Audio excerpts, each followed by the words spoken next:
As is told in the ancient texts, 12,000 years ago there once lay at the crossroads to Lindsay and Jenkins, a place only known in legend. It was a benefit to all students, a shining example of the best the university has to offer. They called it a parking lot. And then they tore that shit up to build these things. New to OU this year, the $100 million residential colleges are for upperclassmen only. Or they would be, if that wasn't a lie.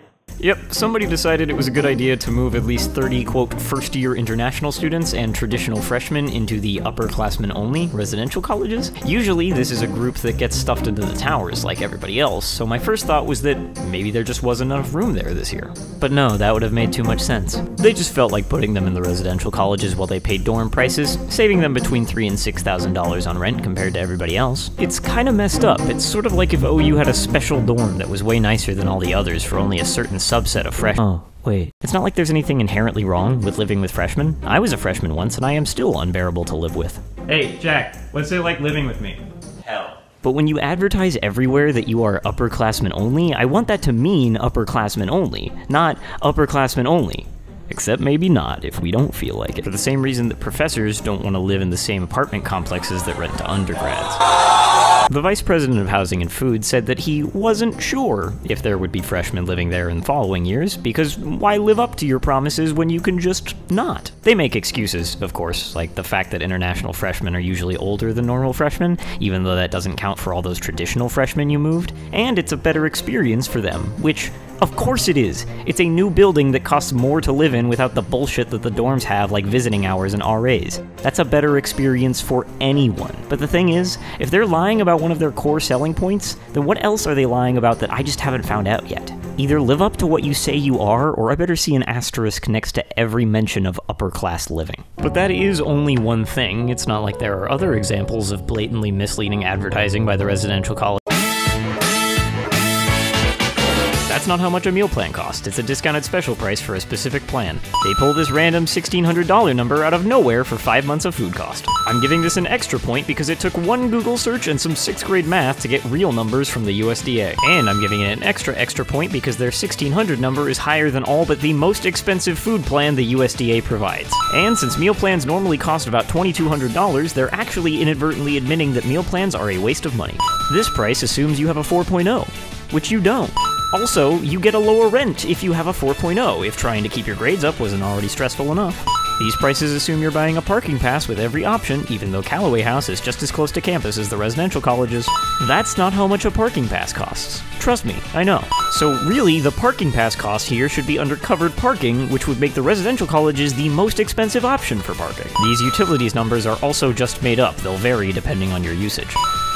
Okay, I gotta slow down if I want to talk about pricing. The residential colleges have 5 different floor plans. The $39.99 price they list here is the cheapest option, which gets you a single shared room with a communal bathroom. The prices they compare that to for Millennium and Callaway are for one-person studio apartments. The cottage's price is for a 2-person carriage house, and the most expensive floor plan at Aspen Heights has over 5 times the square footage of the residential college room. Not to mention, this ad specifically uses the most expensive apartments I can think of around campus while omitting the more affordable ones. There are 4 other floor plan options at the college, but those get significantly more expensive, to the point where not even the half-price meal plan and the 4.0 rebate can make it look competitive price-wise. I get that this ad was probably made by some advertising firm, and it's their job to make the residential colleges look better than they are, but when you have to be this deliberately misleading to make the residential colleges look even remotely palatable, you might want to rethink your product. I also think we need to talk about what the residential colleges are supposed to be. Their FAQ page calls them an academic-focused community, and while that may be appealing to some, to others it just means that when they get home from class, they're going to be constantly surrounded by more school. No, you're kidding. You're gonna learn! I understand the appeal, but for others it's going to make them run away from living in the residential colleges faster than girls run away from me after they learn I drink Mountain Dew. Really wants the Mountain Dew?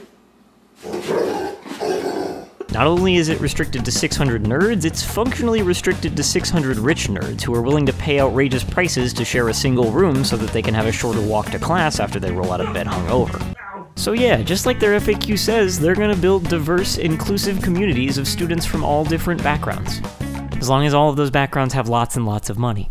So, if the residential colleges are more expensive than other options with worse amenities that they sometimes blatantly lie about, then the answer to the title of this video is no. Right? Well, not exactly. Despite me having mostly bad things to say about the residential colleges, I want them to succeed. I want to have good on-campus living options. The residential colleges are completely right when they say that students who live on campus have higher GPAs, retention rates, and graduation rates.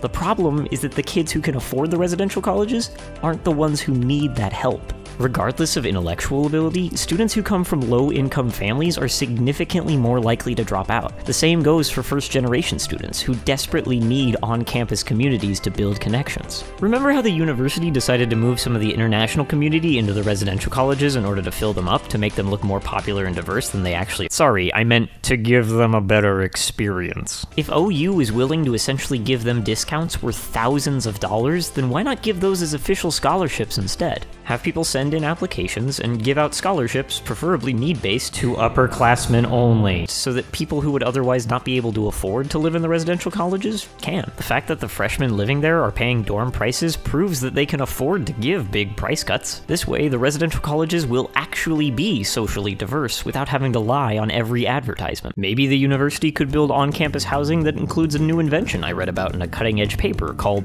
the kitchen. I get that the residential colleges want all of their residents to dine together like one big happy prison, but cutting out that $4.4 thousand investment and letting students plan their own meals would make living on campus way more accessible. Even the New Cross neighborhood is apparently only going to have communal kitchens on each floor, which scares me into believing that meal plans are going to be mandatory there too. Maybe the residential colleges will become shining beacons of enlightenment someday, but right now they're just overpriced, glorified dorm rooms that don't deliver on their promises. Tim Headington's never gonna watch this video, so maybe if OU stuffs a bunch of international kids in them and says, "Look at how diverse and happy everyone is," then they can trick him into thinking everybody thinks they're a huge success. Maybe then he'll give some of that oil money to on-campus housing that us peasants can afford. Help! Help! I'm being repressed! I would love to have an on-campus living option that I can wholeheartedly recommend. But until some serious changes are made, the residential colleges just aren't that option.